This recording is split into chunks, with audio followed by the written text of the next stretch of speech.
Good afternoon. I hope everybody had a great lunch. I had ice cream for lunch.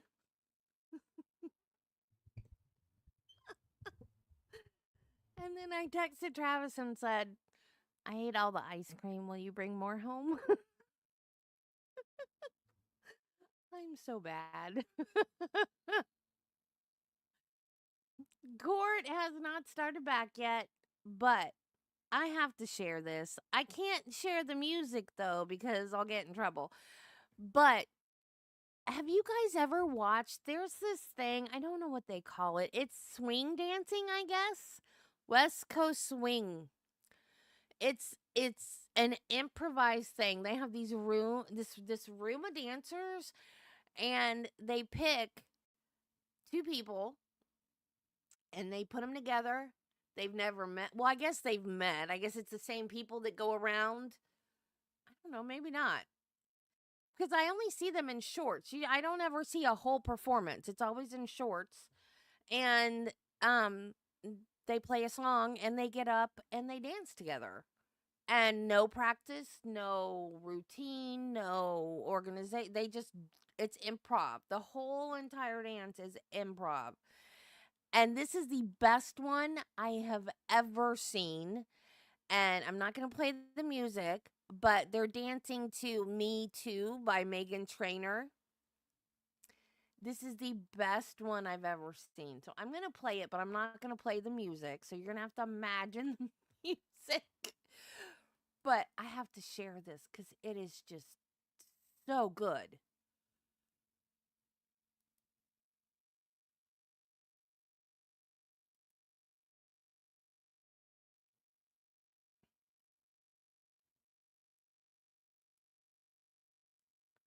I know it's going to be weird without the music, but now this is not rehearsed at all. These people are just like names picked out of a hat. Oh, come on, StreamYard.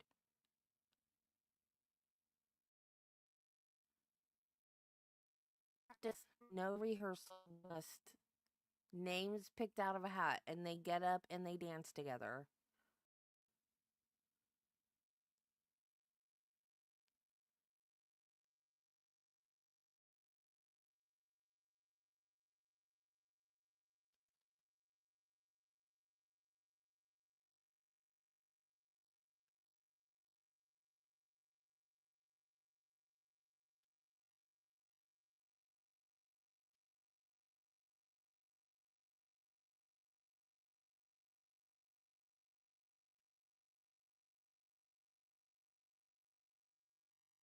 And just, that is just unbelievable to me that people can just get up and dance with a stranger like they have been preparing and practicing, and that's just amazing to me. I love to watch that. I love it. I just think that is the coolest thing. That's the best one I've ever seen. It's much better with the music.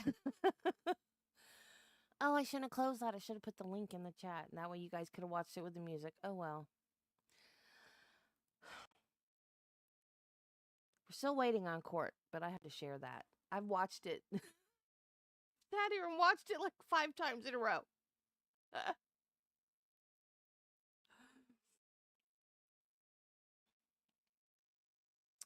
You guys ready for some more taped interrogation?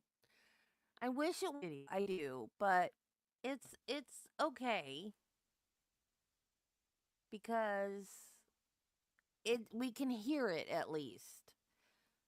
There have been times where we get just audio and it's hard to hear, but at least this is easy to hear. And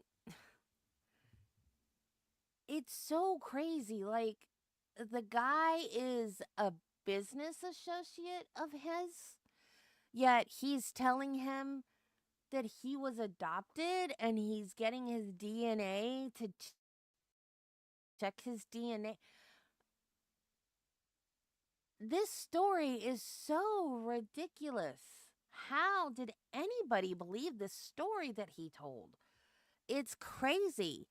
The, I just don't understand how these people, why did no one question this? None of it sounds real. Or is it because I'm a true crime junkie? I mean, all of this is red flag central. I mean, huge red flags. Security teams don't do this. Like yesterday afternoon, when the trial ended, Recovery Addict was still live. So I called him and I was like, how did these people believe this? Security team won't act like that. They're there. And he goes, yeah, they usually have a presence. You see them. They're a presence on scene when they're involved in something. And he said, and he wasn't, he was paying the bills. This guy was there and paying the bills. And they just believed everything he told them.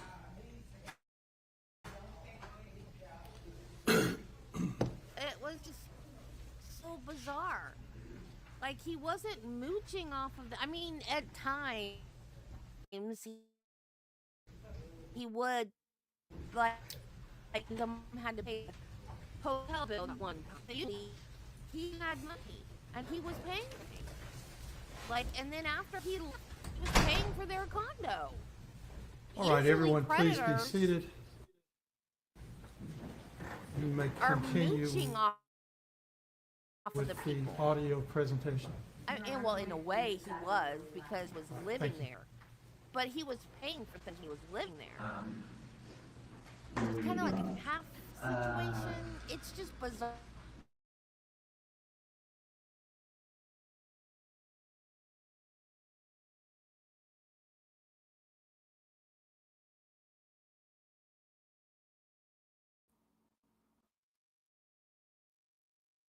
As soon as it gets started, it mutes me.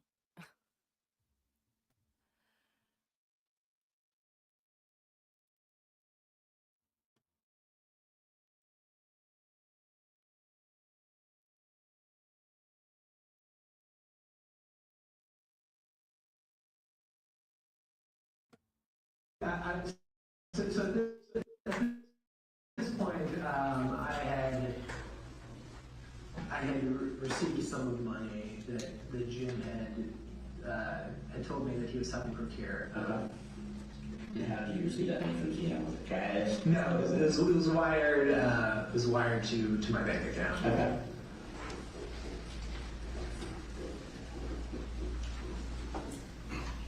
So you just wired the money to J.C. Lewis? I actually took an Uber out there and got a cashier's check, and then brought it to them. Okay. All right. So you got that. She wanted you to pack up everything. Yeah, and then either Monday or Tuesday. I'm a little unclear which. I woke up to a message saying, actually, take 2 Tupperwares. It was a couple of large duffel bags, and then they locked the, Tupperware word. That's for food. Plastic. Yeah, like plastic, like a ready-made, like those things. I woke up to that. So I woke up to saying, like pack 2 of those in one. Put some clothes of mine, extra toiletries for me, things that I would need for like a week or 2, basically. And in hers, she wanted something similar. She wanted some clothes, some dresses, some sweaters, toiletries, books. And this is her signaling you this? Yes. Okay.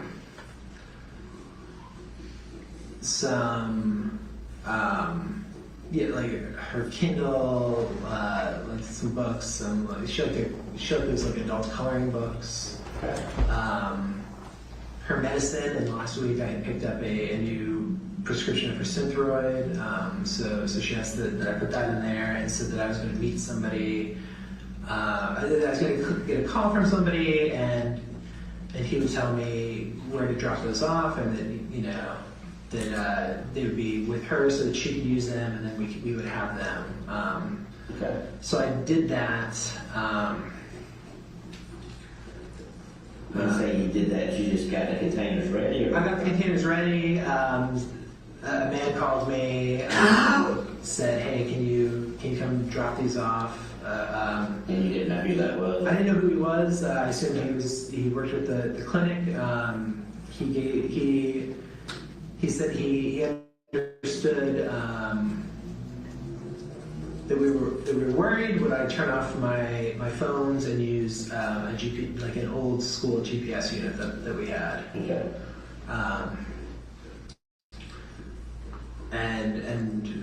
I said yes. He gave me the coordinates. It was kind of in the middle of nowhere, but Do you remember where it was at? I don't. It was a little outside Savannah, but I don't know much about it. I dropped off the containers with him. Do you remember if it was on a paved road or a dirt road? I think it was. I think there was dirt. I don't know if that was just the driveway though. I don't know. It was. Can you describe him to? A little shorter than me, probably 6 feet tall. Youngish, like in his probably early 30s. Curly red hair. Okay. Fairly disgruntled. I'm assuming you said curly red hair with white. Yes, sorry, white male. What vehicle was he driving? I don't know. So I went to a house that I thought was his. House on a dirt road, and you just had coordinates. Yes. You didn't have an address. I did not have an address. He said it was a little hard to find with an address on GPS. Okay. So you dropped those off. Those off. I spoke to. I drove back. I spoke to Jim. I said, Roughly how long did you think you had to travel to get there? I'm not really sure. I You mean, took some paved roads naturally from where you went. 30. Yeah, absolutely. I mean, I don't know, 30 minutes, 45 minutes. I'm not really sure where he was. 30 to 45 minutes. Was it daytime or night? It was daytime. Okay. It was early. It was early in the day. I came back. When you say early in the day. Yeah. What was early? Because early to me 4 a.m. No, not that early. So it had been Probably 9, 10 in the morning, something like that. okay. I got back and I spoke to Jim, and I said, I felt that again I was in a bad situation, saying that, not saying that Mindi was elsewhere. But you didn't ask when you dropped the containers off to see her. No. But my understanding was that was just some guy's house, like Okay. that was not where she was. Okay. And that this guy was supposed to deliver the bins to Yes. Yeah. Okay. What did the bins look like? You said like, do you remember what color they were? I think one was gray and one was black, but I'm not really sure. Okay.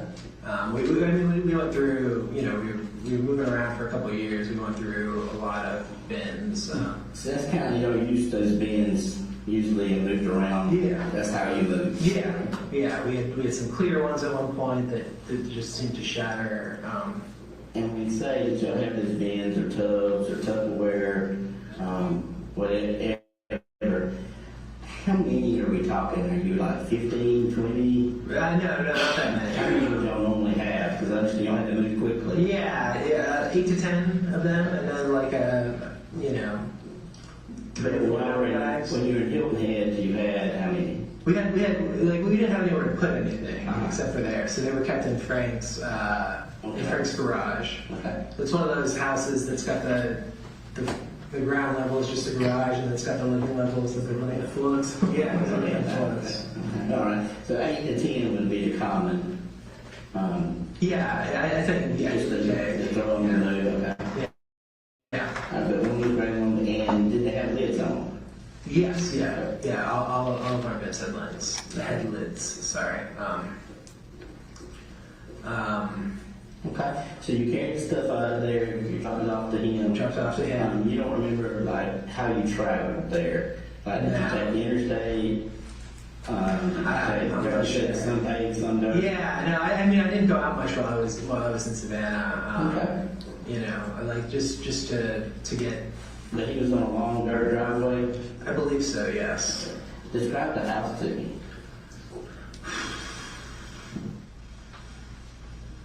It was brown with yellow trim.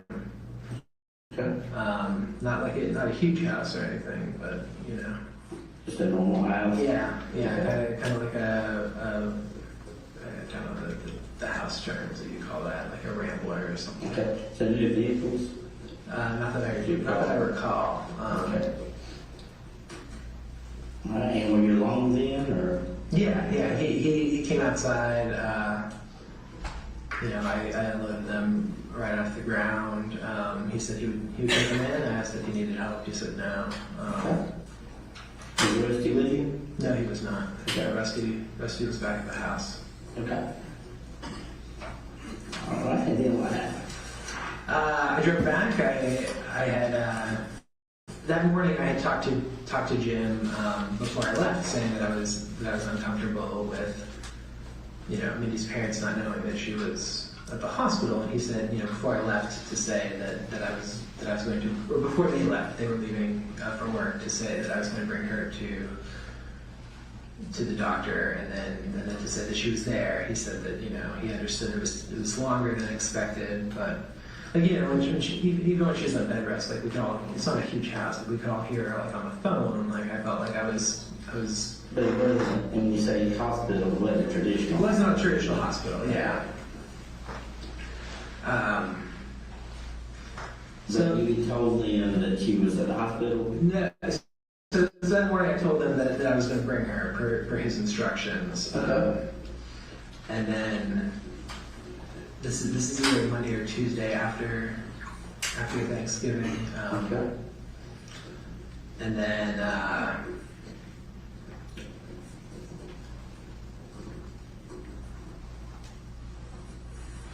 I came back. I talked to Jim again. He said to say that, you know, she's going to be there for a handful of days. That we were, you know, on the last steps of finding a place for them. You know, we were all, you know, I was probably going to be picking her up and departing almost immediately.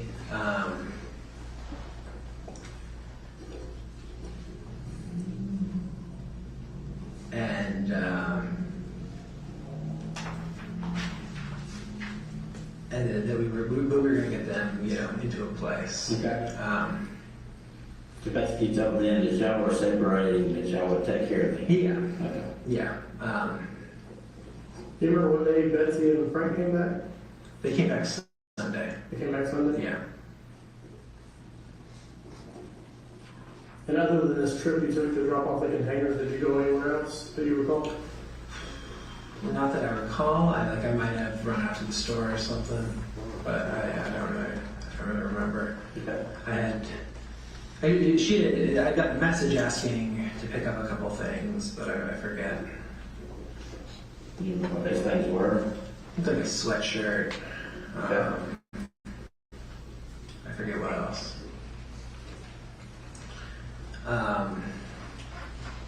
But I think it was pretty quick. Like I was running up like just to get something at Publix or CVS, which was Okay. you know, within a, you know, I mean, I could have walked there in probably 10 minutes. Where did you normally shop?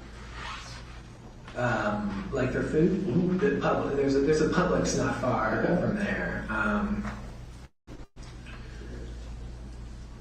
We had we got delivery from there for quite a while, but Yeah, because a lot of people changed on you. yeah. But then when Wayne showed up, we were told that I should go out and get rather than it being like another company that knows where that we're still getting food delivered there. Another avenue for him to use the file. Yeah, exactly. Okay, so you dropped the containers off. Dropped the containers off either Monday or Tuesday. Okay.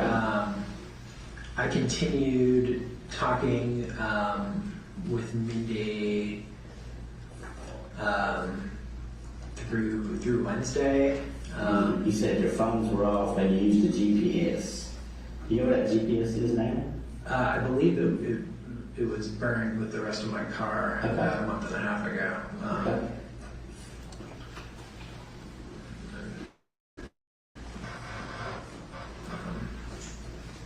So you continue talking to her up till Wednesday? Yeah, Wednesday. Just messaging back and forth. She said she was feeling better, and Thursday morning I got a call from somebody saying, could I come pick her up? That sometime that afternoon. I forget exactly what time. Okay. I was given an address in Savannah. I don't recall exactly where it was. I drove out there that afternoon. It was a brick building. Somebody was waiting outside and brought me to, like an office, and said that Mindi passed away. Okay. You said it was a brick building. Yeah, How far away from the house was it? I think within 15-20 minutes. Okay. But I think it was driving through like some neighborhoods, like it wasn't like quick going. So they brought you in. Did you talk to the doctor or? I talked to a doctor. I was wearing a white coat. So white coat. An older man. Not anybody I had seen before. And they said she passed from what? At that point, he said that she just passed away very suddenly,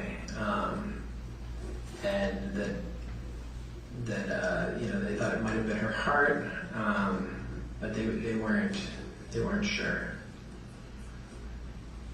Okay.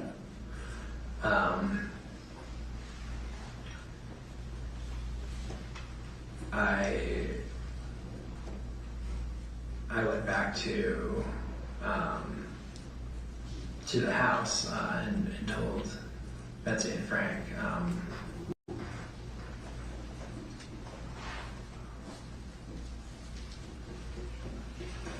Can you give me, you said you had an address. There's some landmarks in Savannah that are pretty specific. Do you know where the globe's at? No, You've never seen the globe? I don't think I've ever seen the globe. You mentioned hospital. That y'all were near the hospital? Yeah, we were near the hospital. So you traveled, you said 15 to 20 minutes. Yeah.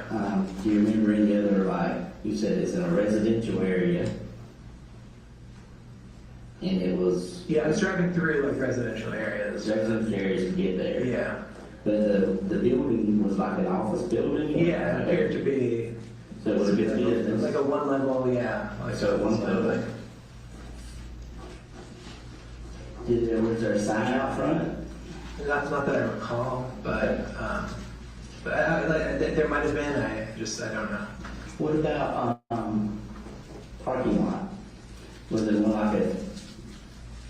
Almost more like a strip mall. Like there was parking like right in front. Like I pulled in and Have you been in the stores that were in the strip mall? No. Okay.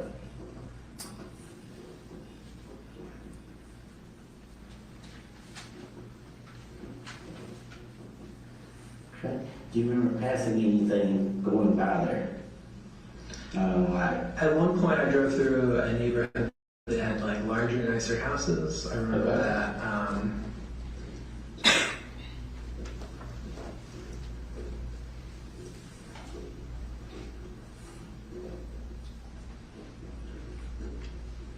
I've seen the park in Savannah like once, the famous park, but I didn't see it. I didn't see it the entire time I was there. So at some point, would you be willing to ride with us and attempt to show us the house? Yeah. Or show us the location again and find it? Absolutely. Okay. Because you understand you'll have like an extradition here and you know all about that. I believe Not I that believe I already requested to waive it. you wait for the extradition. Okay. So at some point, you'll be coming back, and that's what I was just making sure you'd be willing to talk to us to try to figure out where that location is. Yes, absolutely.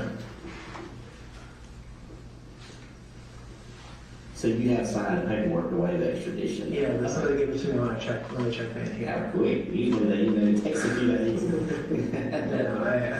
They really get rid of you. I thought you seemed like a pretty nice guy to me. Thank you. Get it down. Okay, but at some point you'll be able to work with us to show us where you think that Yeah. house is. Yeah. Okay. Or a business. Yeah. Can you describe it any further? And then, I mean, I pulled in. I was, you know. You said somebody came out. Yeah. So somebody came out of. You know, there were glass doors. He came out. You know, as I pulled in, and you know, brought me right in. And did they carry you into like a lobby, or did they carry you into a room? I believe there was like a lobby to the left, and then he brought me like into a different like office. But Okay. Wow. And then they told you that she passed away. yeah, And what did you do then? I yelled and sobbed. Okay. I mean, I was a wreck.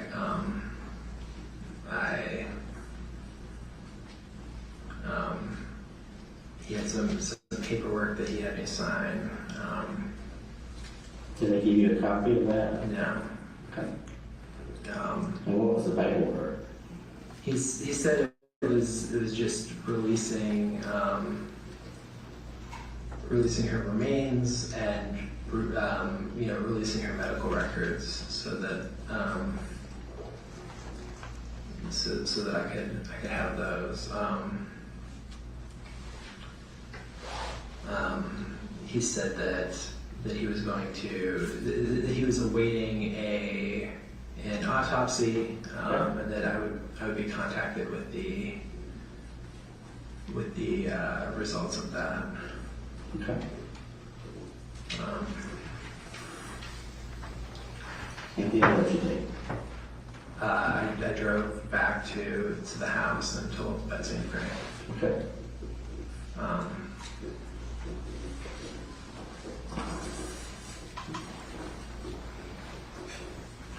And then what did you do? I don't really recall the rest of that evening.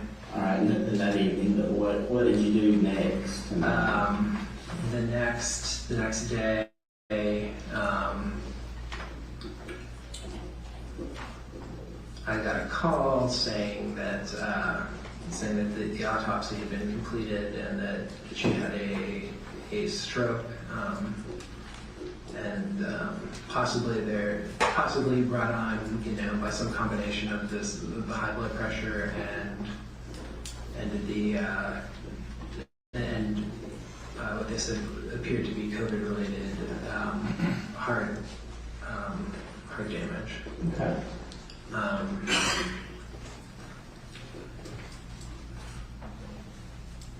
Then what did you do? I don't know.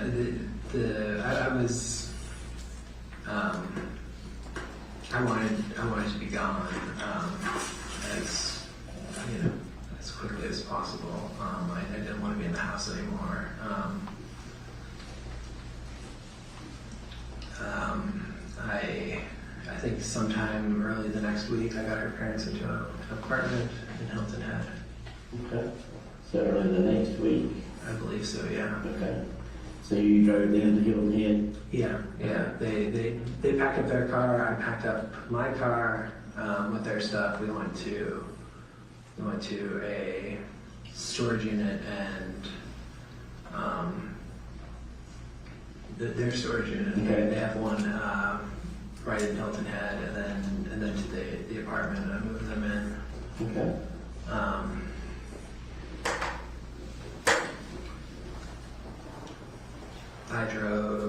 I went back. I packed up my stuff. I believe I left that night. I drove to Jacksonville to get mail. I had mail there that couldn't be shipped. So I did Mail that couldn't be shipped. it had alcohol in it. A friend had shipped me some beer, but they did it like, the right way, via UPS. And So you picked up some mail in Jacksonville. Yep. Somebody contacted me and said that they had cremated her body. I was extremely upset. I thought that I was going to need to make a decision on where she was sent. You know who that person was? No. He said that the fee was $5,000 payable in cash. Okay. Did you pay that? I did. I met him the next day in Montgomery. I withdrew $5,000 in cash and Montgomery, Alabama. I believe Montgomery. And how much? Each 5,000 cash. And then describe him to me. He was.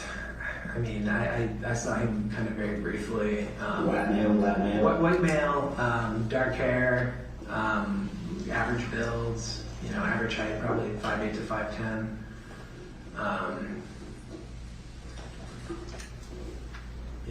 I gave him the money. He gave me, a bag with her ashes in it. I had ordered I had overnighted myself an urn, so I had something to put it in.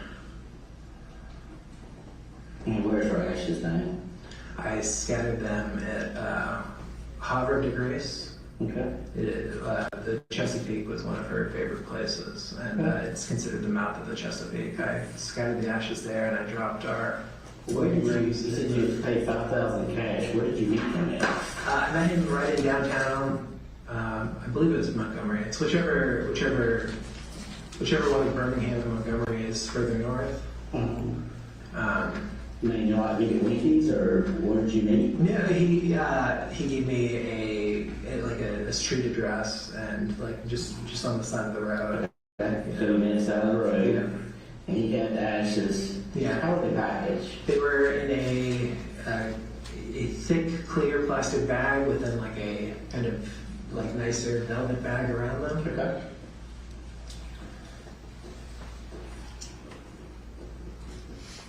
What was the drive? I think an older white SUV, but I'm not exactly sure. Okay. That's what sticks in my mind. But he called and provided you with the address to meet side of the road. He called. But you don't remember the address or anything around? No. I remember it wasn't. It was kind of in down. This is my first time in Alabama connecting. But it seemed like kind of like the downtown area.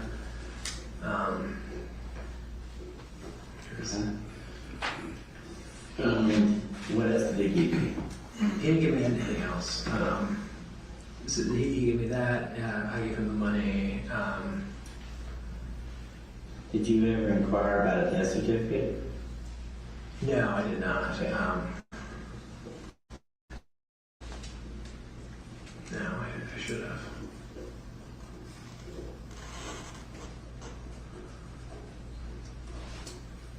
Okay. And then what happened? I drove to St. Louis for Jim's instructions. Had you told Jim that she had passed away? That Minnie passed? Yes, I had. When did you tell that she had passed?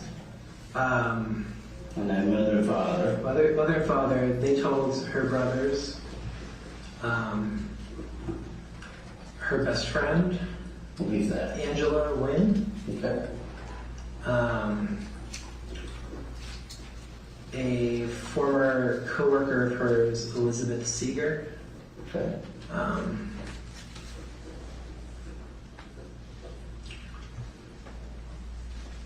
You said best friend. Who was that? Angela Wynn. I didn't write that down fast enough. You No, said it. that's okay. W-Y-N-N. Okay.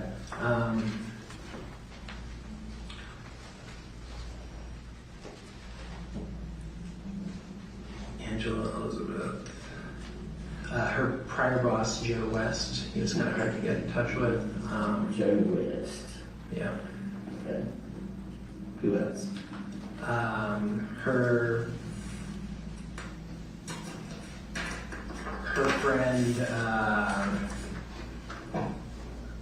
friend DJ, I forget, David John, I think is his name. Okay. Or David, I don't know. David something. Yeah. Okay. And her friend Anisha, I forget Anisha's last name. Well, Pryor. Okay. Okay. And so then, after you left Montgomery, you said you went to St. Louis. St. Louis. Yep. What did you do in St. Louis? Filed for a legal change name. Okay.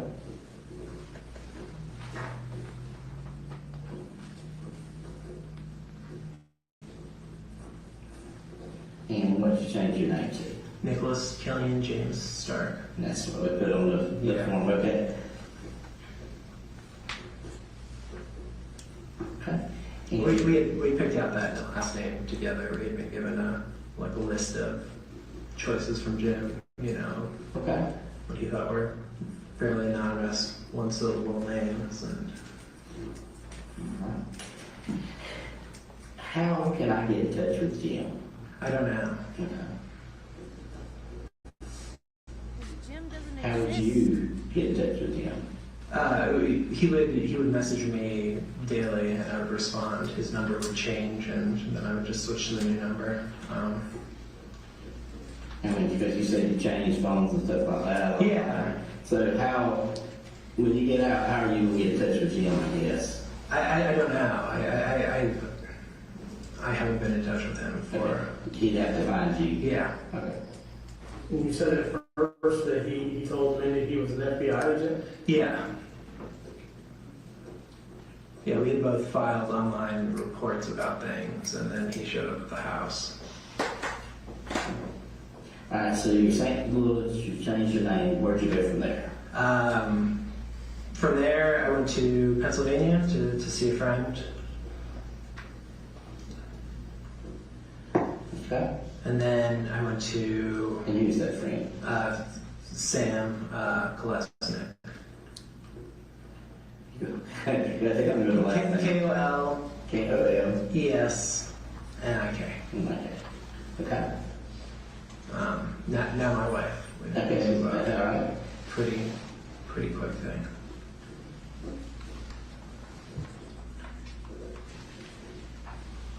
You said it's pretty quick. Yeah. Okay. Had you and her had an online relationship for quite a while? No. Okay. When did you meet Sam? We started talking kind of that fall.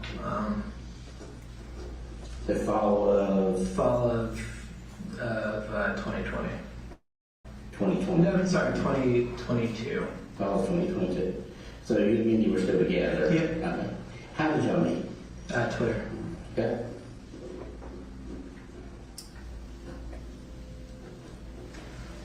Okay. And so then you kind of, the relationship developed then? Yeah. Or- Yep. I went to Charlottesville to see some friends, still kind of lived in that area. Okay. And what happened then? Jim told me to move to Wilmington. Okay. So when did you get married? April 21st. Okay. So you married Sam. Okay. And Jim said move where? Told me to go to Wilmington, Okay. In Wilmington, North Carolina? Delaware. Delaware, okay. And did you? Yes, it is. Okay. And then where did you move? Then I was there for a little over 2 months, and then I moved to Pennsylvania, Okay. Lancaster area.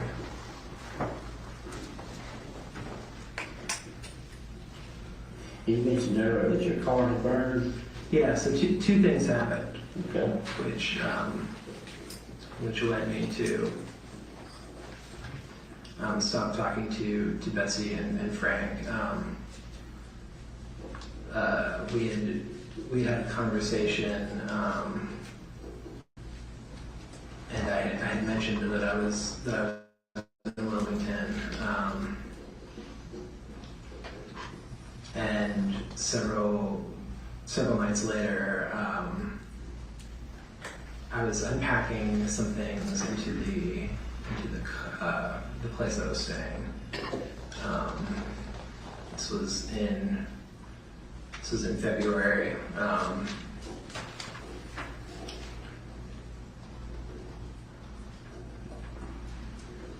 And came down, and somebody was in the car.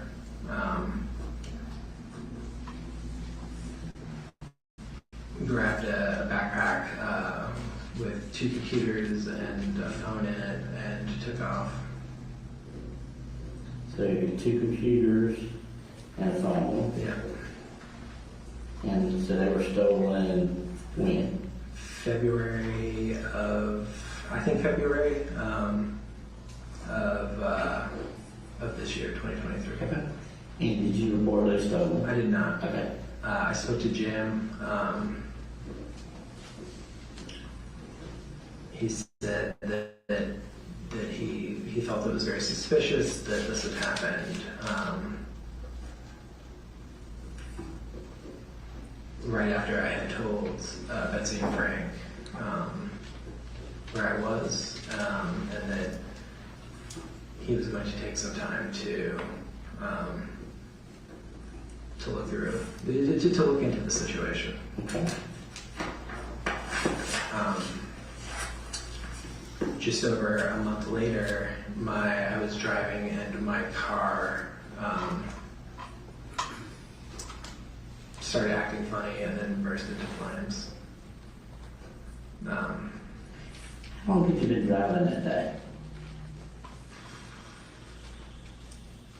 Like it immediately started up and drove it and burned it? An hour or two. Okay. I was coming down a hill to make a turn. It felt like it was a little harder to steer than it should have been. Okay. I felt something a little strange. I smelled something a little strange. Okay. That at that point I wasn't sure what it was. Around here you get a lot of farm smells, so that's not unusual. I stopped at a point where it seemed fairly, straight in both directions. It was kind of a windy road. There wasn't a shoulder, and realized there was smoke in the car. I got out. I crossed over, so I was out of traffic, and realized that my phone was on the passenger seat.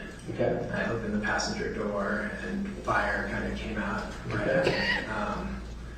I hit my head on a tree. I had some burns Did you get your phone? I did get my phone. Okay. Did you get the head on the tree and it had some burns? Yeah, I burned. I don't know if you can still tell or not. I don't have hair with this eyebrow. I lost a lot of hair on the side of the head. I had some face and neck burns. And you just told me that I don't want to face now, but that's that would have been when? This was March 20th. Okay, March 20th. All right. So, Did you call the fire department or were you? I did. I called 911. I didn't know where I was. I had to find a cross street. Police and fire department came out and paramedics. And then we went to the emergency room later that day, and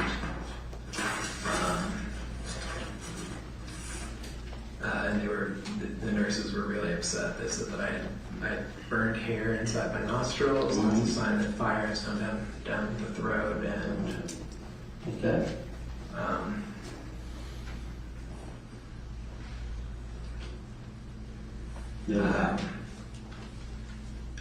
So I have not, I don't know what caused the fire. It was in the same area that the bag was stolen from, which is something that did raise my suspicion, but at the same time, that last year's Ford Explorers had some fire issues. So those Ford Explorers. Yeah, they had multiple recalls Okay. for Was it fire in the engine department? Yeah. Okay. The gentleman who towed it. I went out to look at it, and it appeared to be. He said it appeared to have started in the passenger side of the engine block, but he couldn't be he couldn't be sure. The driver said passenger side of the engine block. Yeah.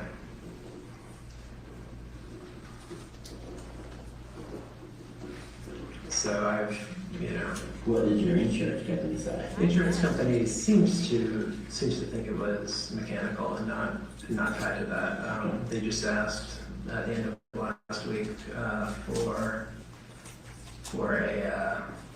the title so that Okay. they could close it out. So that it might not be related at all. So you haven't got a check yet? Yeah. Okay.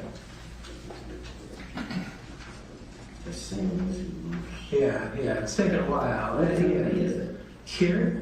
Who? Cure? C-U-R-E? It's a small regional company. Okay.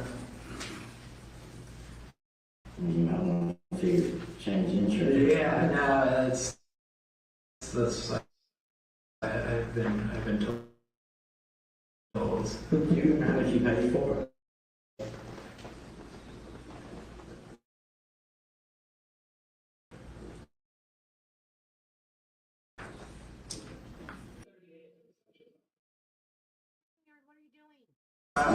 Yeah, I was very surprised. Yeah, so shortly after the fire, my friend Cameron Nelson reached out and said that Betsy had called her and said that she had been told I died in an accident.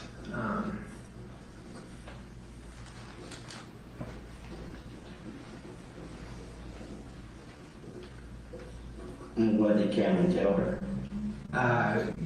So Cameron at this point had not and I had not spoken in a little while. Cameron said that she had not heard from me. She said that Betsy asked if she knew where my will or trust may have been drawn up.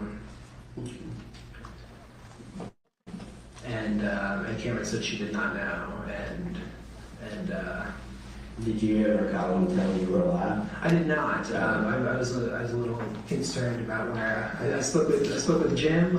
Probably one of the last times we spoke, and I said, you know, why do they think I'm dead? And he said that he had not had any contact with them, and that he didn't know. He didn't know where that had come from, and that he would recommend you know, not contacting them. You know, When's the last time you talked to Jim? last time I talked to Jim was probably sometime that week, the last week of March, Okay. maybe the following week, maybe the first week of April. Okay, and when's the last time you physically saw him? Last time I physically saw him was, I think, the first week I got to Wilmington. He showed up. Okay. And when was that? It was the week before, between Christmas and New Year's.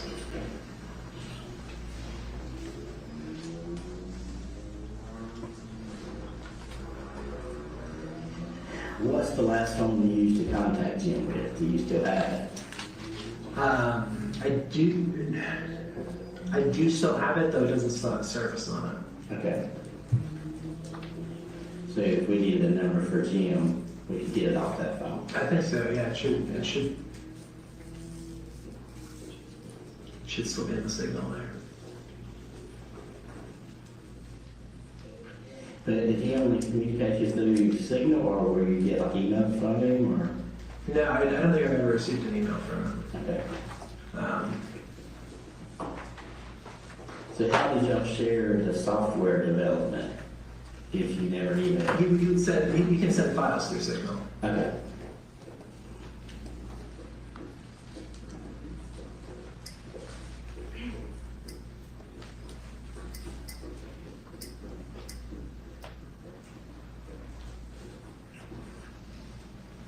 You know what company Jim was selling you or brokering the software to? No. Everybody knows. No, I mean he said different things. Like at some points he said Microsoft, you know. At some points he said, you know, maybe there would be a government use, but I was never sure, and I thought that was kind of part of the point for him was that he didn't want me to know. Okay.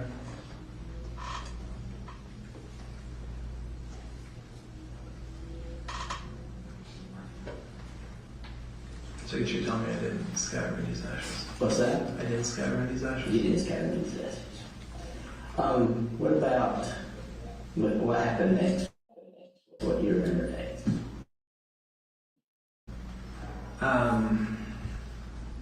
Honestly, things have, you know, things have been kind of quiet.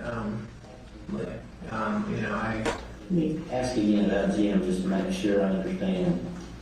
How did you meet Jim? he showed up at the house one day. I was at work and spoke with Mindi. Okay. And came to the house where? Alexandria. Okay. So, and then he kind of followed y'all down and kept following you, and Yeah. I don't know where he was normally. I don't know where he resides. I don't know. he says he's a white male. White male, probably late 40s, light brown hair, gray on his temples. I don't know. Between 5'10" and 6 foot, I would guess. Okay. Fairly You slim. can't back him up now, so he can say anything he wants to. Do you know where he was originally from, or what company he worked for? No, Okay. no, he didn't. He just first introduced as FBI. Yeah, I wasn't there that day. You know, later on, you know, when we asked about it, you know, there were so during like 2018 and 2019, there were, you know, there's just, you know, points where things would get like really scary, and we would, and there was like a weekend where he said, you know, he felt that we would be safer leaving the house for the weekend. I think it was a holiday weekend. So he's just doing this basically for free. Yeah. Okay. Yeah. So he works basically security for free. Yeah. Okay. and he moved multiple states.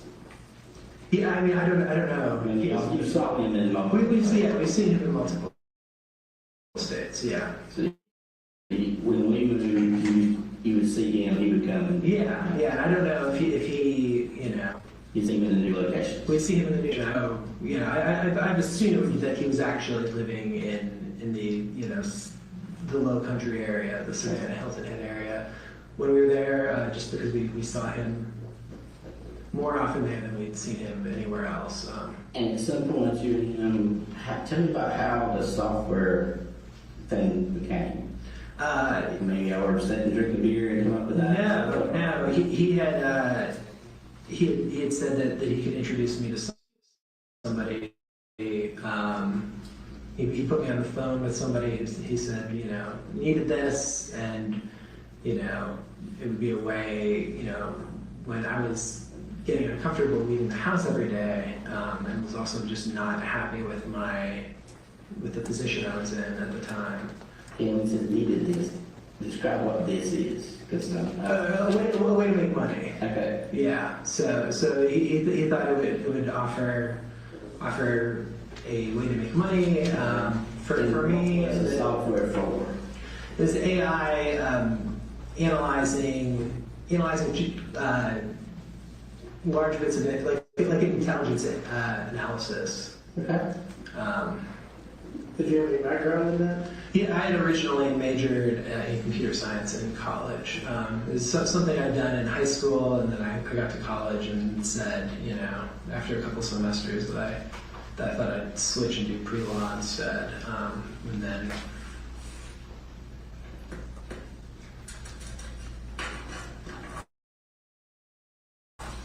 And what does Sam know about any of this? not a lot, Okay. very little. Did she know anything about your past with your family or anything? Yes. She didn't know about Jim. No.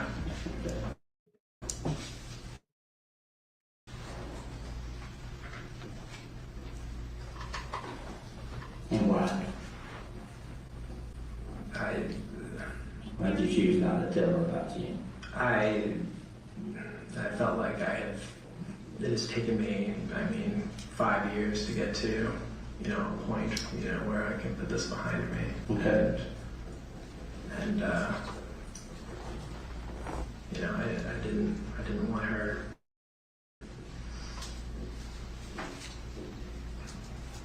I didn't want her to think about that. Okay.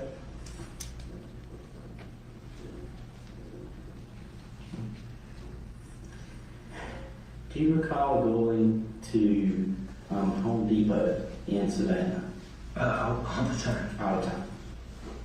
Which Home Depot do you use? I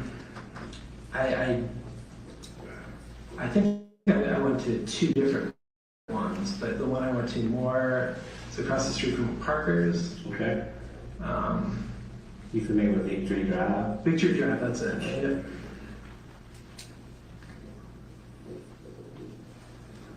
Do you remember during this time doing a purchase and knife? I think so. I think I purchased a couple of things. There were issues at the house with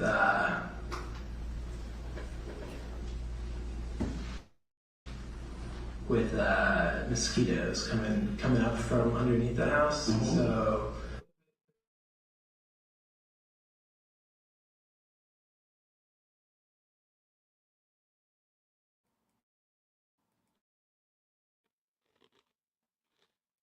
Sorry, guys.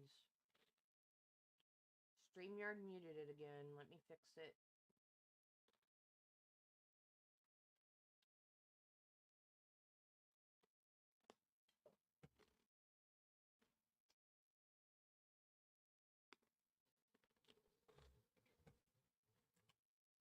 This was the knife was for mosquitoes to try to it determine.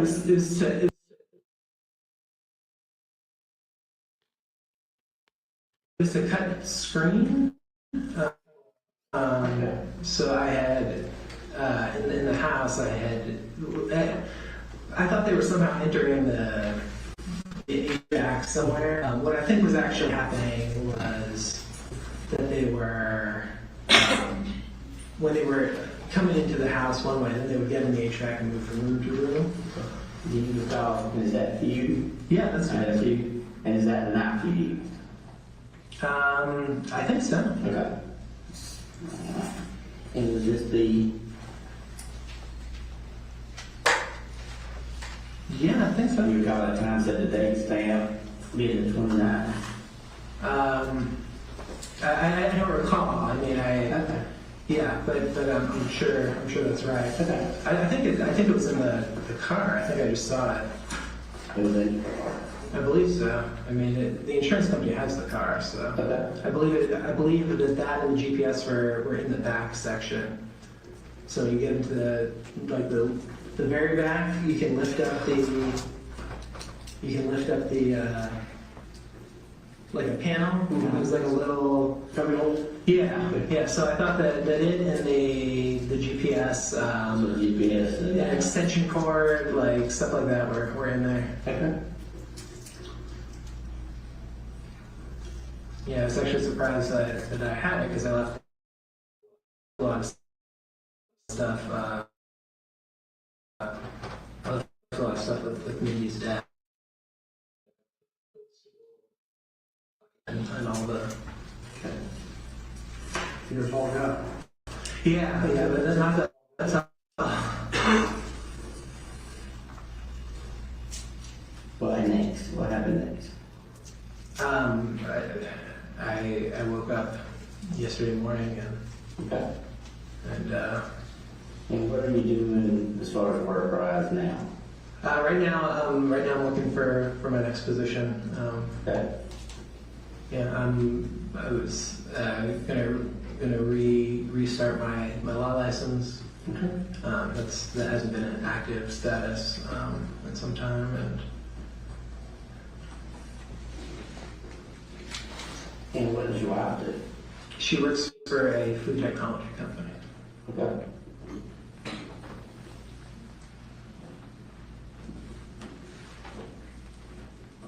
And does she have any kids? She has one daughter. And did you talk to her since your arrest? No, Okay. I don't know her phone number. I guess it's a.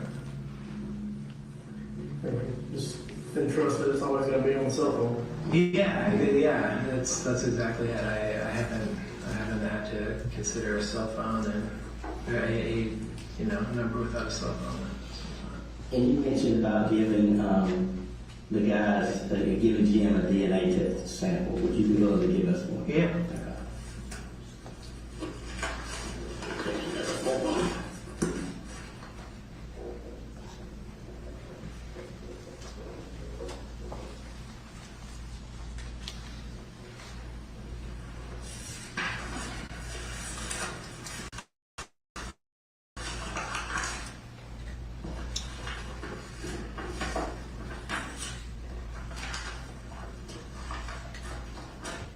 Okay, once you get back to Georgia, we'll be able to have some more information. How long until I'm back? Yeah, so the transports are probably, let's see what the day is. It's probably one day next week. Okay. See, the city here is going to be Lancaster, and it's Lancaster County as well? Yes, sir. Okay. They like that.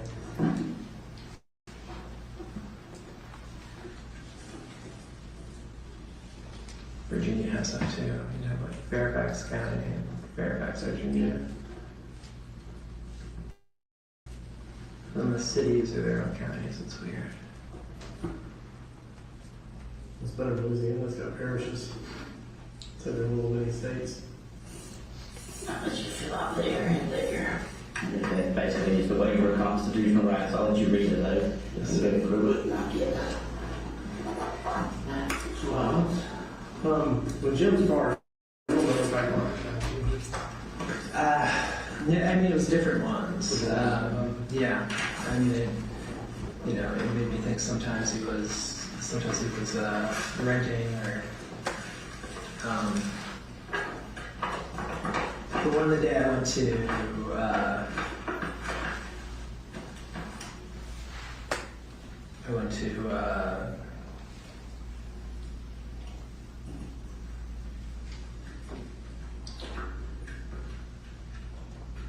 to get the camera was like a sedan, had like a dark gray or black.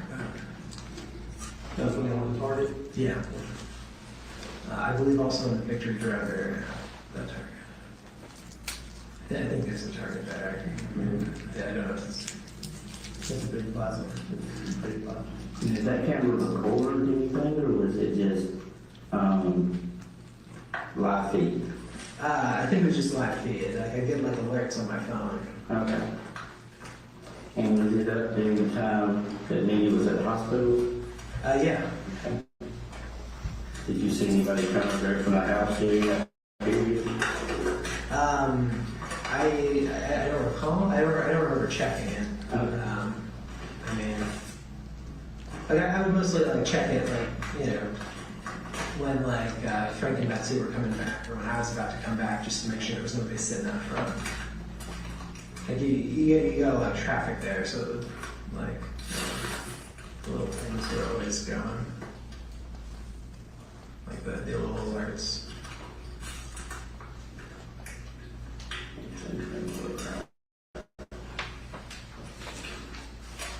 Without it, just hoping from that side. I'm sure it's shaping up. Same way it's not painful or anything, you know how it is. Okay. The one when did you get you just initially or sign?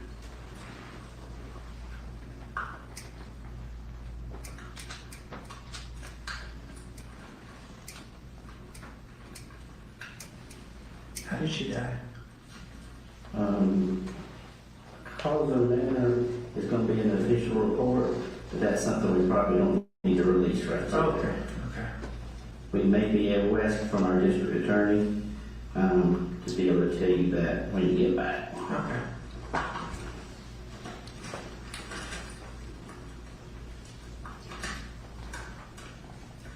So you went to 21 years in Boston?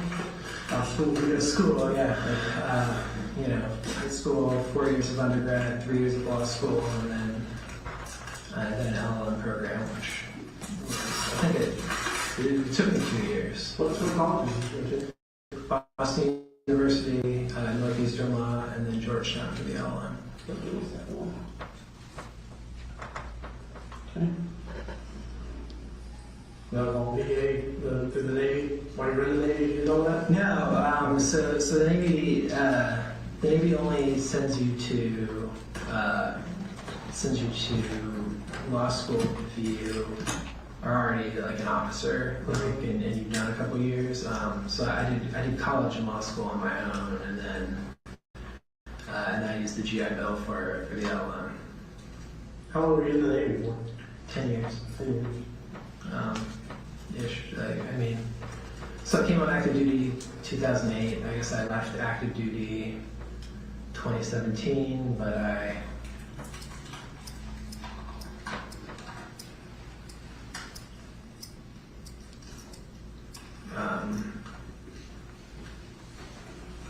had some reserve time before. I had inactive reserve time before, and then drilling reserve time after.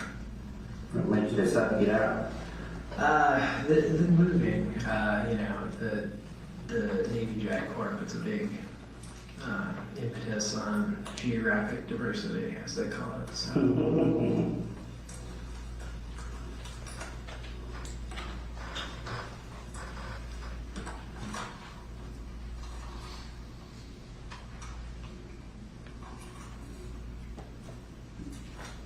Geographic diversity.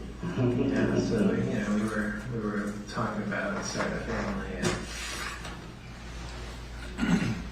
Sign out, or you can wait till I get the other one if you want to. I'm going to split up. So,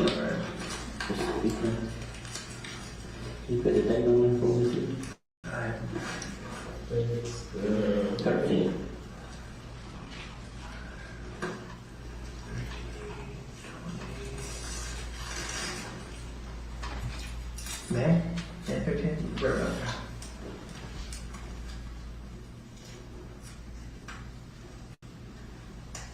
Something now.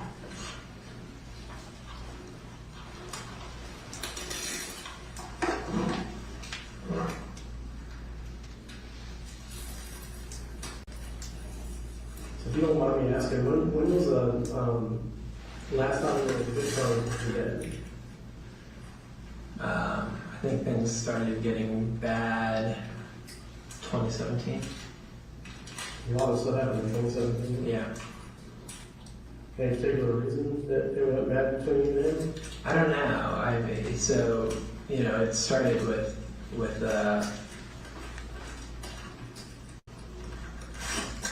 Chris and Mindi. Things getting bad, and I was seeing a therapist at the time who felt that there were some really unhealthy family dynamics, and that I should set some boundaries, and the reaction. I spent a lot of time really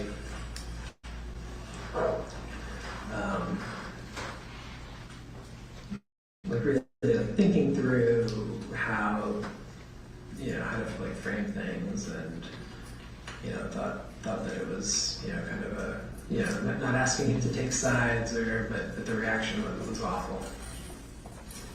Did you and your brother, what was your brother's name? Chris. Chris, did you and Chris get along when they were younger, or just When we were younger, we did, yeah. so pretty much just Mindy was one that.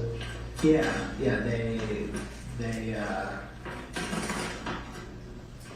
they had a kind of series of conversations that went very poorly, and What about politics, was it? so not directly though.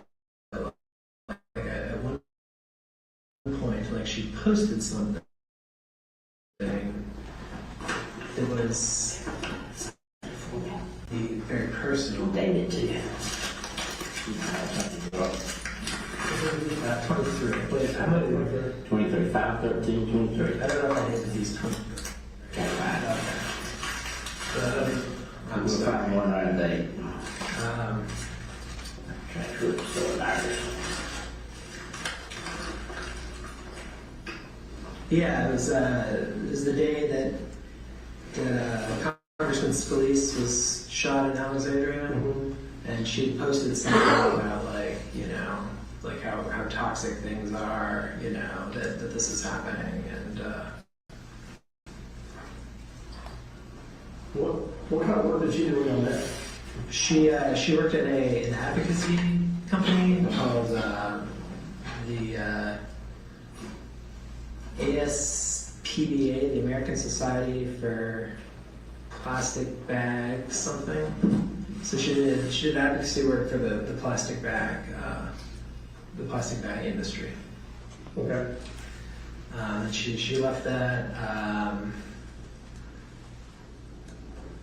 to run an event company and launch a podcast about women.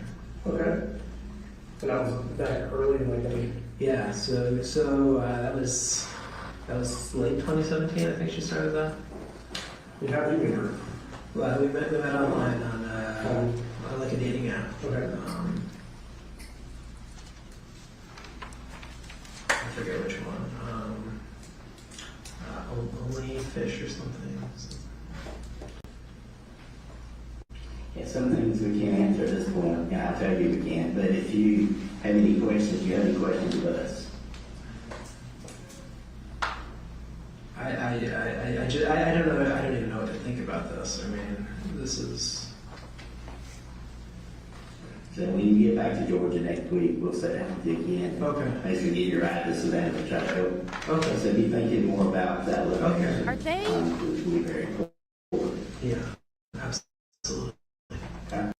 I know you guys probably don't know, but are they pretending like they're going to let him go? Or do they really, are they really going to let him go? Or are they pretending like they're going to let him go?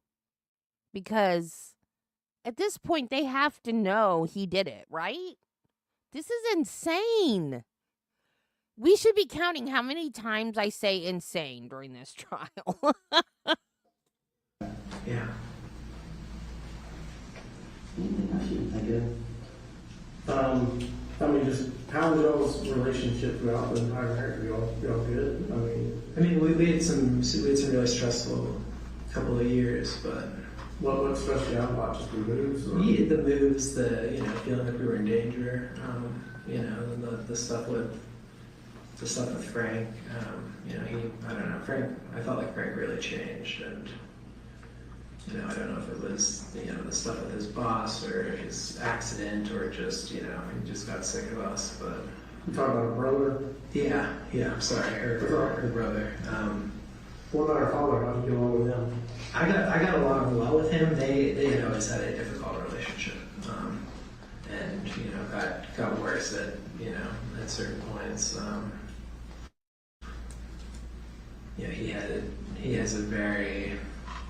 He's somebody who likes to make jokes at other people's expense. It is what it is. I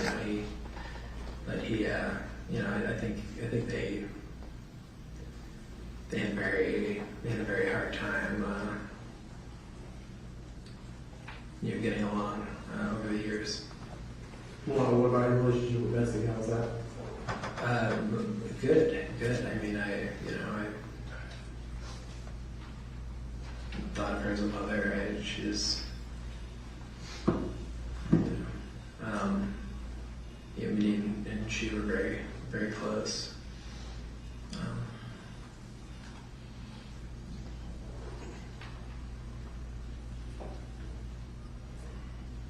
So earlier when I told you I was in Liberty County, you looked taken aback. It's outside Savannah, Georgia. Okay. And obviously, this investigation involves my jurisdiction. So, have you ever been to Liberty County or know anything? I mean, you said you stayed at home a lot. Yeah, I mean, not to the best of my knowledge, but it's possible. Day-to-day activities, you pretty much work on the computer? Worked on the computer, yeah. Take out the dog, work on the computer, see what Mindi needed, Did she have any hobbies or activities that you were going to do? Or? She had been reading a lot. She liked to color. She had talked about doing something creative again. I think she really enjoyed Hey, this is Tracy upstairs. We were just letting you know. This is Tracy. I'm upstairs in the interview room. I was just letting you know we're finishing up. Sergeant Fisher is who I'm looking for. So you met only fish. Do you remember? Yeah, he was supposed to come let us back out. You went to? Yeah, we went to a restaurant called Blackwall Hitch in Alexandria. It was our first day. It's down by the water. That's good. Yeah. I said, we'll be back in town. Appreciate you hopping with us. Yeah. Yes, sir.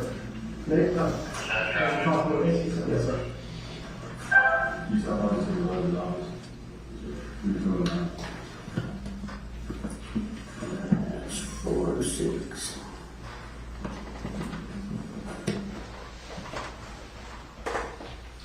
Your Honor, that completes the morning, the afternoon session from the state.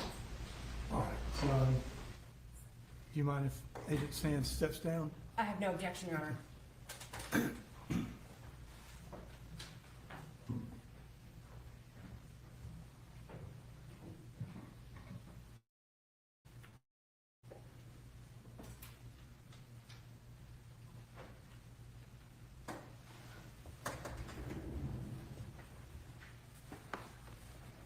All right, ladies and gentlemen of the jury, that will complete the presentation of evidence today. So we're done for the weekend. Of course, I hope you have a great weekend, but I want to emphasize very strongly that you not have any access to any media accounts regarding this trial. It is so important that we maintain the integrity of this jury. So please abide by the previous discussions. Have a great weekend. We'll see you Monday at 8:45. Thank you very much.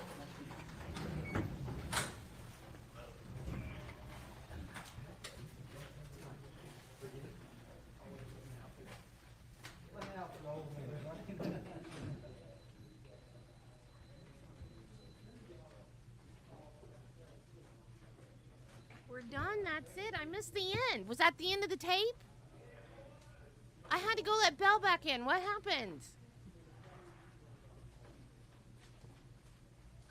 Did they let him go? That was the end of the interrogation? All right, jury's out. We are adjourned.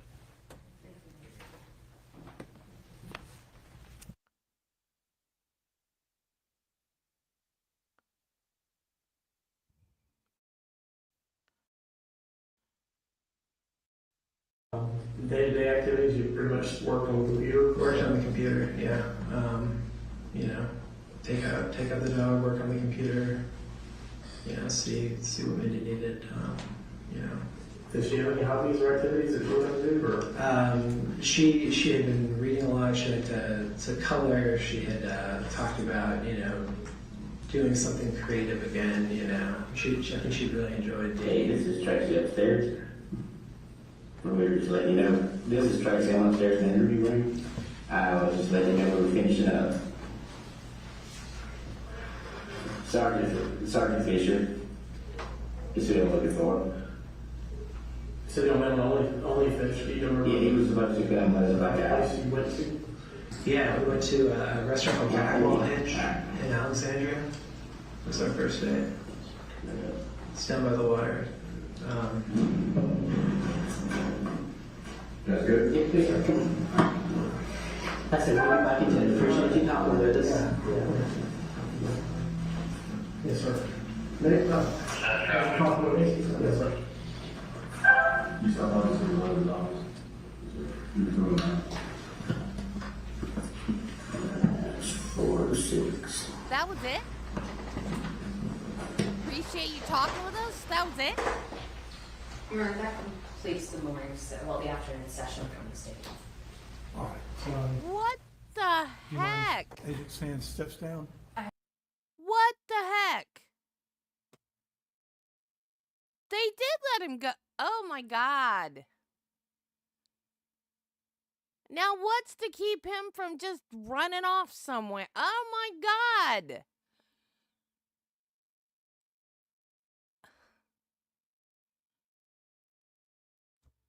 That is unbelievable. I'm so confused. Why would they do that?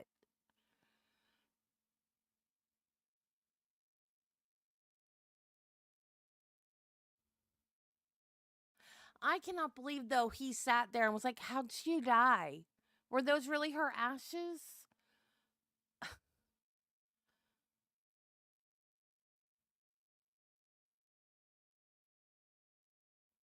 I'm speechless. What? Man, what a case. Well, but they knew enough to know where he was and take him in and everything. I mean, they arrested. Well, wait.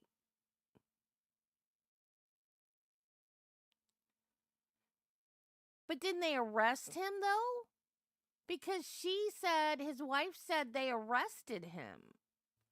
So he was under arrest. He had his rights read to him, right? So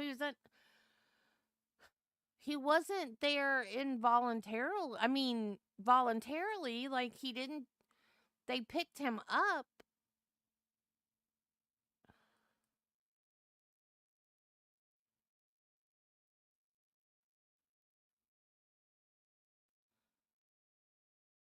I am so fuzzy on the timeline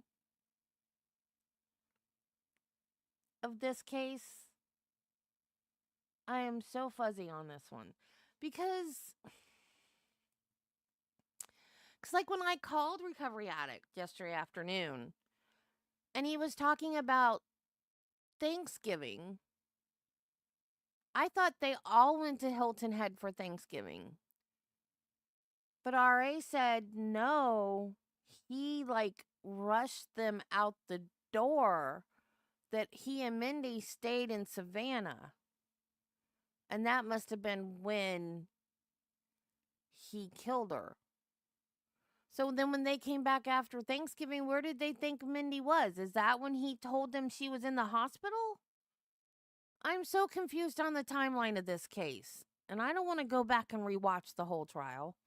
I might have to go back and watch Mom's testimony then. I don't know. I'm so flabbergasted at this whole insane story, and they thought she was in the hospital. Okay. This whole insane story and why somebody would believe it. Okay, I'll watch opening again.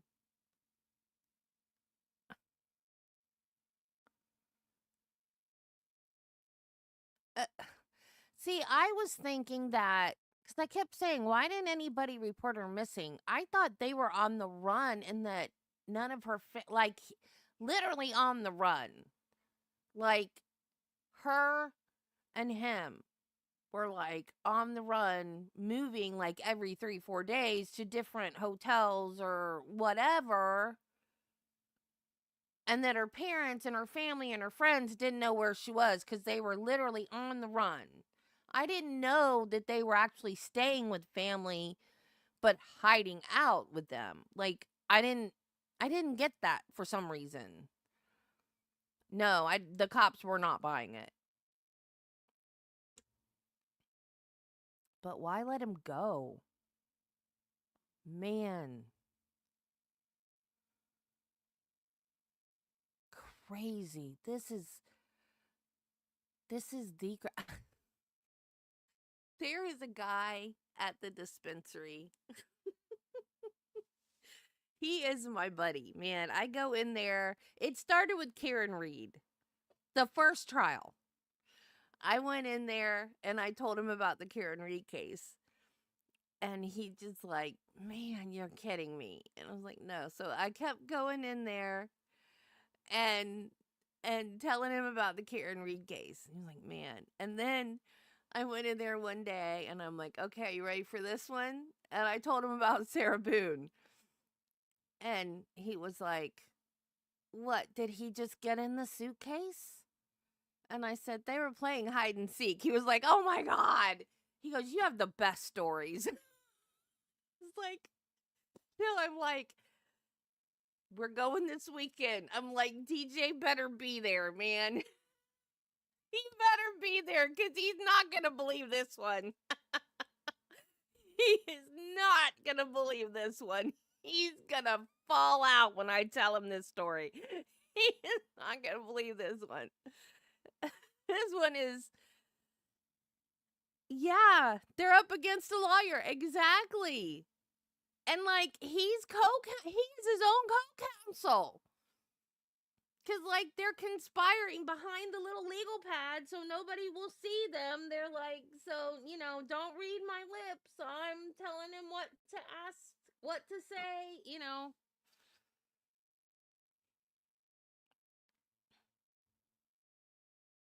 How did he think he was going to get away with saying she died in a hospital without a death certificate?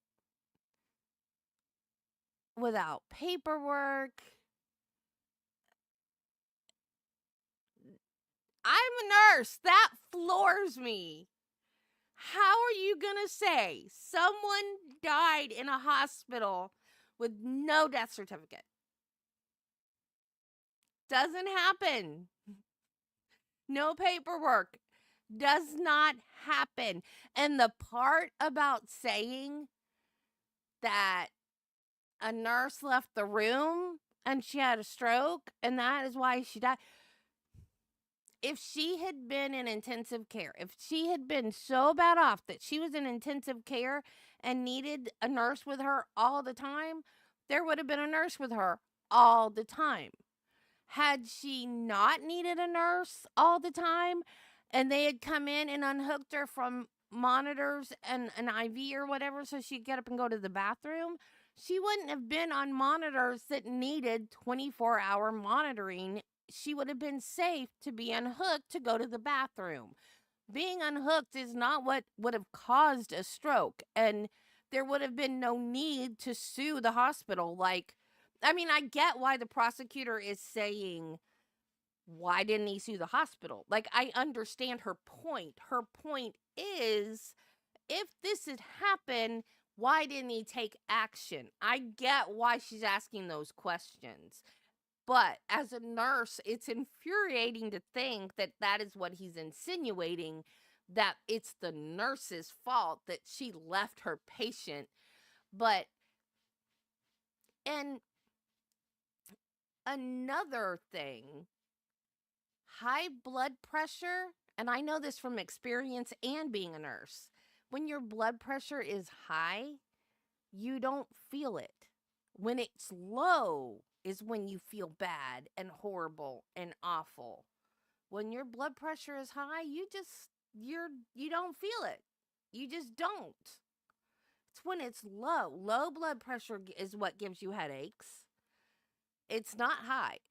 You would think high blood pressure would be what gives you the headaches. Low blood pressure gives you headaches.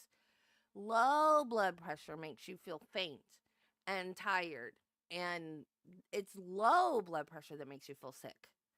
High blood pressure, there's people walking around all over the place with high blood pressure that don't feel any different than normal.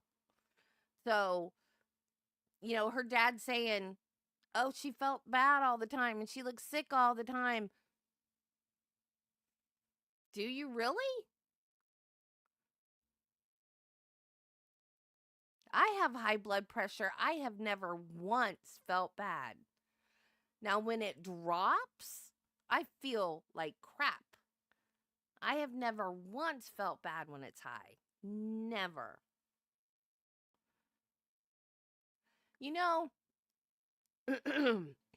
I was thinking about that. I was like, he doesn't need to take the stand because we have his tape, his tape testimony, basically, because they're playing the tape of the interview. But, yeah, lawyer. So he could think, and tell us, did you see the Robert Tellis trial? Oh, man, that's another good one. That was another good one. That was out in Las Vegas. That was another lawyer. Yeah, I'm only a freak because I didn't feel my kidney stone. That's the only reason you think I'm a freak now. Because I didn't feel my kidney stone. Probably the only person on earth that didn't feel their kidney stone, and now I'm a freak. But Robert Tellis was another lawyer that took the stand, and he was going to go pro se and then changed his mind. But he still took the stand. And because lawyers can't suborn perjury, what they do when they know that their client is going to get up there and lie. It's the only time you can allow a narrative. Is if you know your client is going to get up there and lie. You can't ask them questions because that's suborning perjury. So if you ask them a question and you know they're not going to be truthful, you can't do that. So you can tell them to just get up there and tell what happened.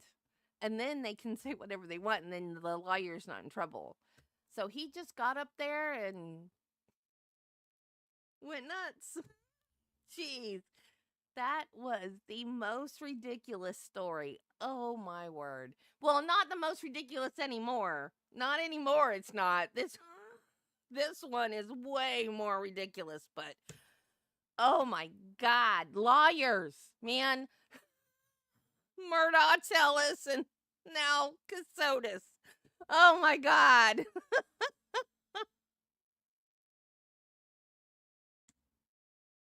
They just think they're smarter than everybody else, I guess. I don't know. Oh, man. This trial. I am so glad we did this trial. I saw it. I saw it on Law and Crime, like their little, placeholder thing. And it said 7 a.m. And I was like, oh, my God, why is this starting at 7 a.m.? I was like, I'm going to have to get up at 5 o'clock in the morning if we do this one. And nobody will show up at 7. Why is it starting at 7? So I texted Judy and I was like, what is this? I want to do this trial, but it says it starts at 7. And then she checked it out for me because she's the researcher. I try and I can't find stuff. I don't know why my research skills suck, but they do. And she goes, the docket says 9. I was like, oh, good. Okay, so we're going to do this one. Because if it had started at 7, I would have tried, but it wouldn't have been good because I would have been half asleep.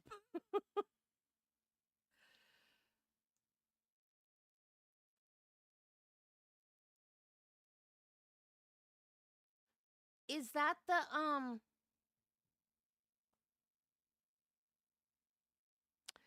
dang it. I forgot his name. But is that the one that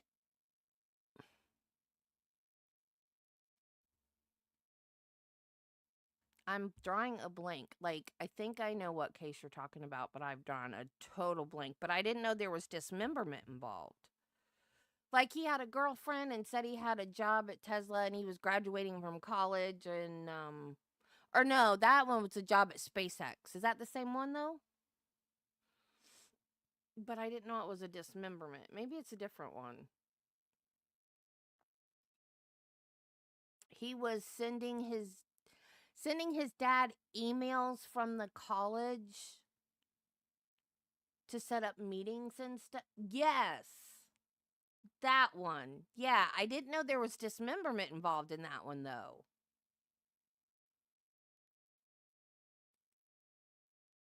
I didn't see that. Was there a trial that was streamed though? I think that may have been I think I think if there was a trial that was streamed, that was before my LawTube time.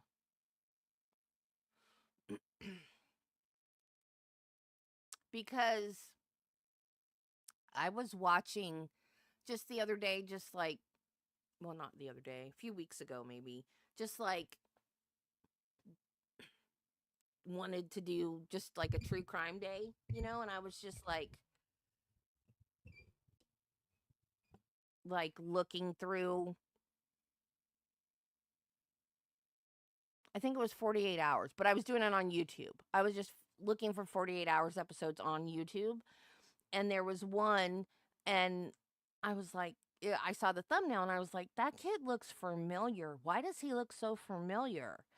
And so I watched it and it was him. And I was like, Chandler Halderson, why does that name sound familiar? And I watched it and I was like, oh, yeah, I remember hearing about this one. But I couldn't remember if it had been a trial that was streamed. So it was streamed. We might have to put that on our list.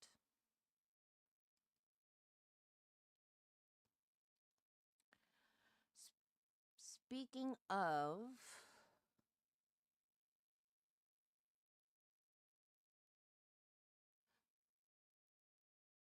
Instagram murder,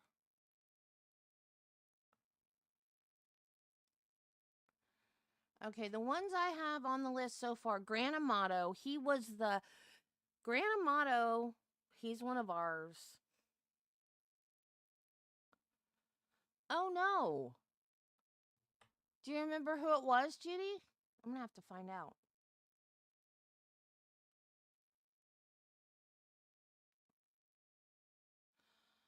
Oh.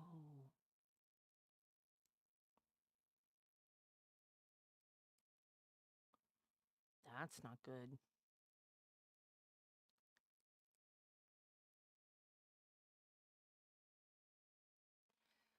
They accidentally showed, I want to say, was it Lake and Riley, Judy? Didn't they accidentally show Lake and Riley when we were doing the Lake and Riley, the what's his face's trial? Um, I've got Grant Amato. He was the cam girl. He killed his parents and his brother because they wouldn't give him enough money, wouldn't keep giving him money to send to the cam girl he was in love with. Robert Bardo, who killed Rebecca Schaefer. That was in the 80s or 90s. Daryl Brooks, y'all know who he is. And I added Chandler Halderson. If you guys have any more ideas, because we're almost done with Phil Spector, so I'm going to do a poll to pick what we're going to do next for our morning trials of the past. Grant Amato was in the news again recently because Aaron Goodwin, who is on Ghost Adventures, his wife was having a spiritual affair with Grant Amato, who is in prison here in Florida, and she gave him money to hire a hitman to kill her husband Aaron. So they live in Nevada, they live in Las Vegas, and he was I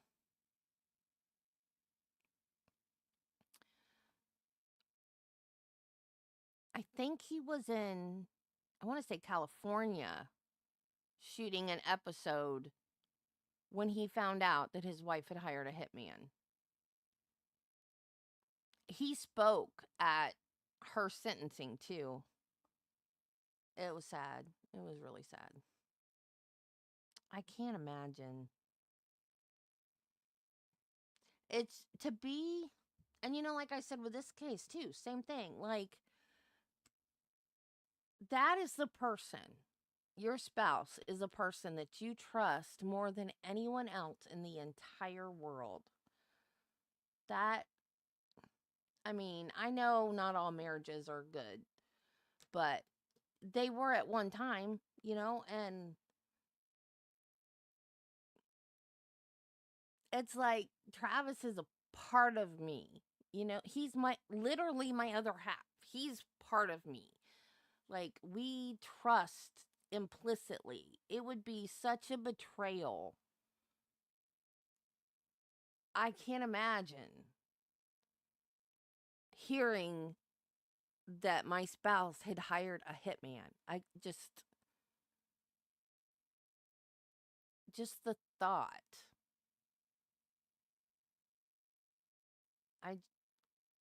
I just don't. Divorce. Why can't people just get divorced?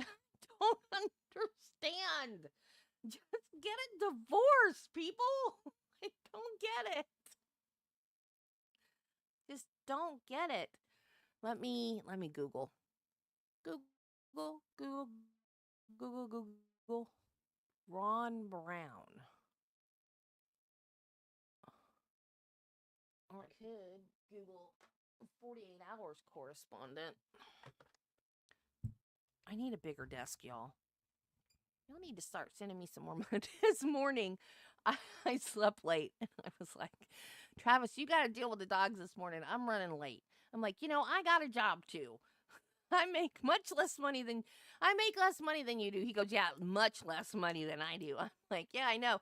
I got $54 sitting there waiting to get 46 more so I can get a paycheck.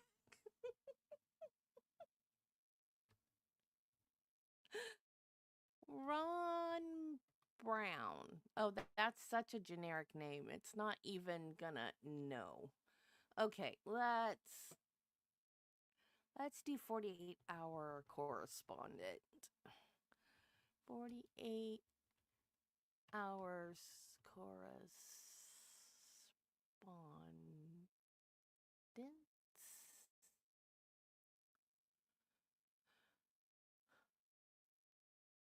Huh. I thought that would pop up if one of them had died.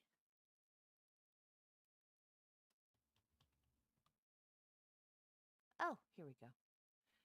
Harold Dow. Oh, no.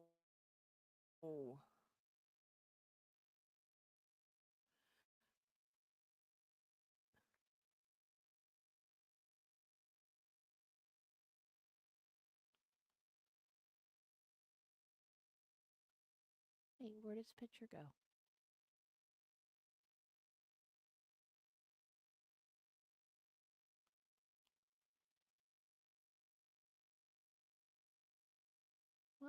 Dang. Where does picture go?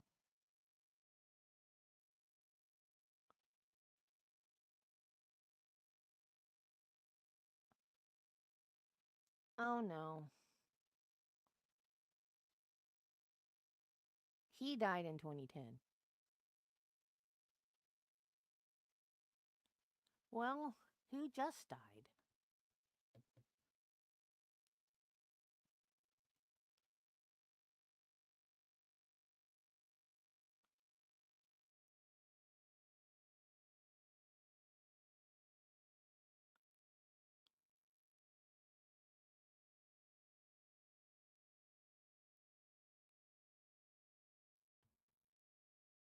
Oh, John Brown.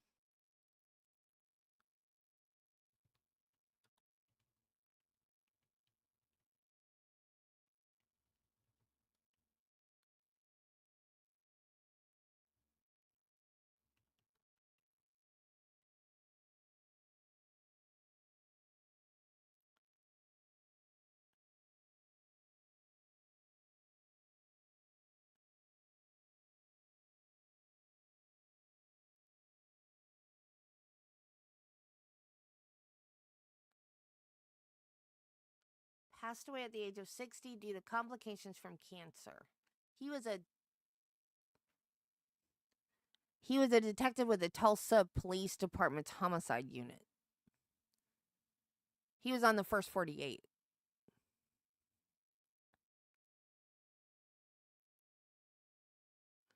Tulsa, that's why it didn't come up when I put in 48 hours. Detective John Brown passed away this week from cancer.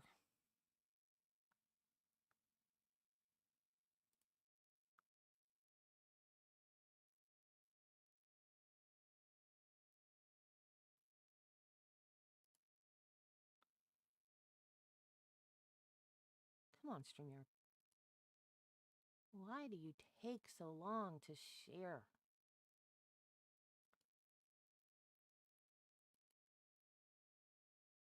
Why are you not sharing? I said to share.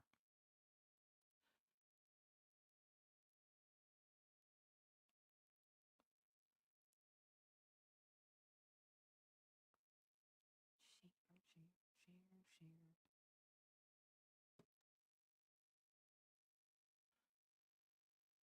There he is. Tulsa homicide detective John Brown passed away on Sunday, August 3rd, leaving the first 48 with a void it will never be able to fill and leaving the world a lesser place without him. Detective Brown had been a staple on the A&E series ever since the first Tulsa episode in 2015.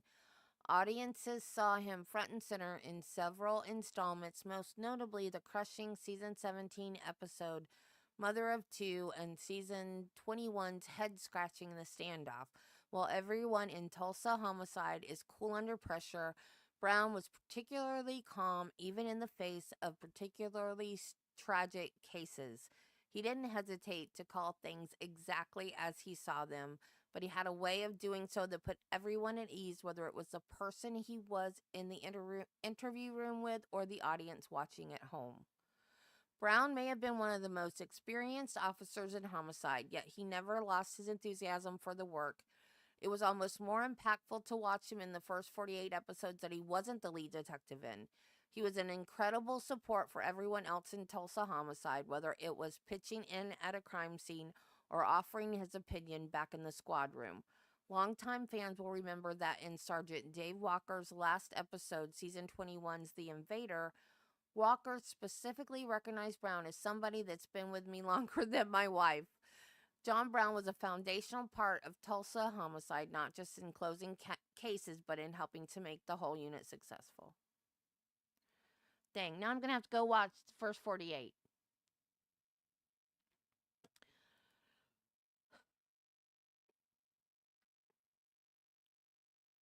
I watch both. I watch 48 hours more than the first 48. But that's sad. I hate cancer. I hate cancer so much. I still have some lingering things from my bout with cancer, but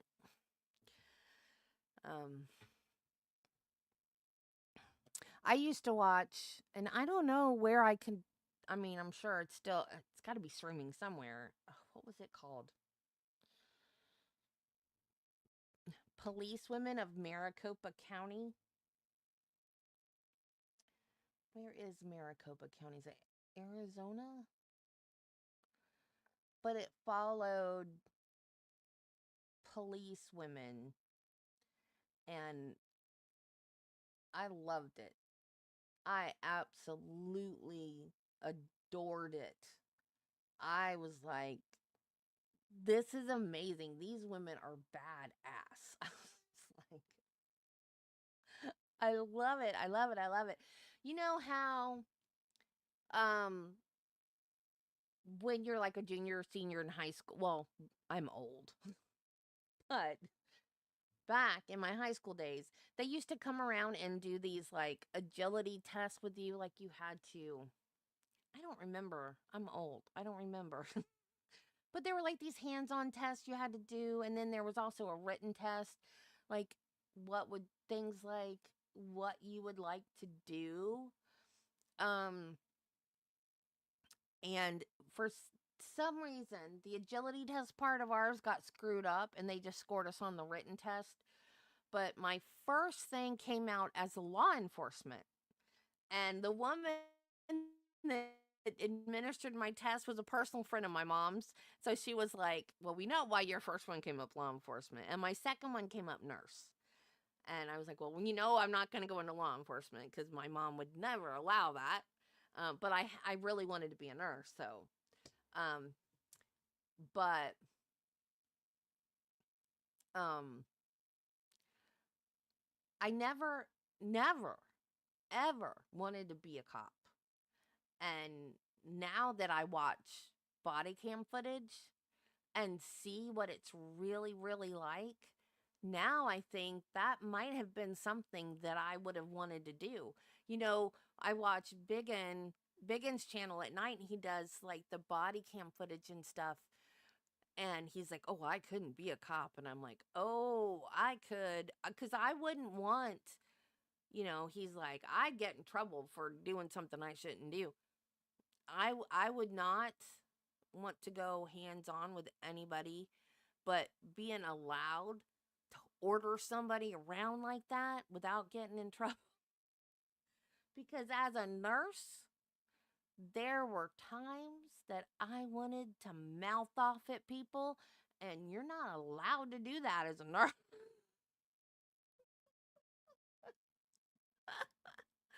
You get in trouble for saying things to patients that cops are allowed to say to perps. I watched those body cams and I was like, why can't nurses do that to patients? We get treated just as bad as some of those cops do. Let me tell you, we do. We get treated just as bad. We get spit on. We get cussed at. We get treated just as bad. And we're not allowed to do a thing about it because they're sick. They have financial issues because they have a hospital bill to pay for and they can't work. And they have family issues because they might have family that can't come see them because they're at work and they're worried about their loved one in the hospital and blah, blah, blah, and on and on and on. And we have to be nice.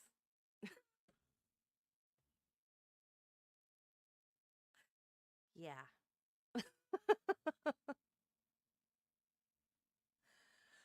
All right. I guess we're going to end early today. So, everybody have a wonderful weekend, and I will see you Monday morning at 8, and we will listen. We will listen to more of closing arguments in the Phil Spector trial, and then we will go back to the Wackadoodle trial at 9:30ish and see what pans out. See if we get some more interrogation audio or cross-examination. I don't know if prosecution is done yet with what's his name? Tracy Sands. I don't know if we have more prosecution or if it's going to be cross. I imagine there's going to be more questions or something after that tape. So why didn't she ask some now though? Because it's not even 4 o'clock yet. I don't know. Okay. Cool, Wiggles. That's cool. We have a heat wave right now. Actually, it's 86 degrees right now, but that's because it's fixing to storm again. Welcome to Florida in the summer. Storms every day. At least I didn't lose the power. Well, it hasn't started yet. I might lose power later. Last night, it stormed, and Belle was so scared, and she was all cuddled up to me, and she was shaking. I put my arm around her, and I read Alice in Wonderland to her, and she fell asleep in my arms, and she started snoring. And then Travis came in and woke her up. I said, Travis, we are reading Alice in Wonderland. Go away. How rude. Do you really? Wow. Cool. I was born in the Keys. I was born in Marathon. I had family that used to live in Homestead. And I had family. None of them live down there anymore, but I have family that lived. What hurricane was that? What hurricane hit Homestead and destroyed everything? They lost their house when they lived in Homestead. That hurricane hit. I forgot what it was. Which one it was. Was it David? I don't remember which one it was. But yeah, they lost their house and everything. It was sad. So, yeah. Okay. I will see you guys. Have a great weekend, and I will see you on Monday. Remember, be kind to people, love your family, and Jesus loves you, and so do I. Bye.